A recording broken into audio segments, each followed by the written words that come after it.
এক গ্রামে বাস করত এক অহংকারী মোরগ। সে সবসময় ভোরে ডেকে গ্রামের সবাইকে বিরক্ত করত। শুধু তাই নয়, সে অন্য প্রাণীদের নিয়ে ঠাট্টা তামাশা করত। কখনো খাবার ছিনিয়ে নিত, কখনো ছোটদের ঠোকর দিত। সবাই তাকে ভয় পেত, কারণ মোরগটি ছিল খুবই দুষ্টু আর উদ্ধত। সেই গ্রামেই থাকত এক শিয়াল, কিন্তু সে ছিল একেবারেই ভিন্ন, শান্ত, বুদ্ধিমান আর দয়ালু। সে কারোর ক্ষতি করত না, বরং সবাইকে সাহায্য করত। প্রাণীরা তাকে খুব ভালোবাসত। একদিন মোরগ শিয়ালকে দেখে ঠাট্টা করে বলল, এই শিয়াল, সবাই তোকে ভালো বলে ডাকে, কিন্তু আমি তোর ভদ্রতার কোনো দাম দিই না।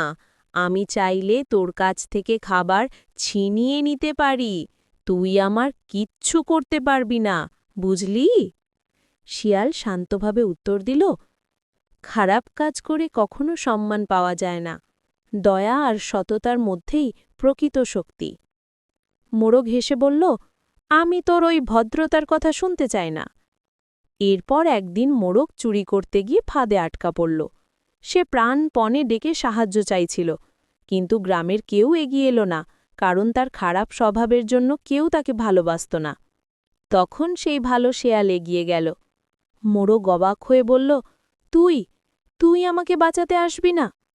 শেয়াল নরম স্বরে বলল, ভালো কাজ করা সবসময় কর্তব্য, যদিও তুমি আমার সঙ্গে খারাপ ব্যবহার করেছিলে। শেয়াল ফাঁদ খুলে মোরগকে মুক্ত করল। মোরগ লজ্জায় মাথা নিচু করে দাঁড়াল।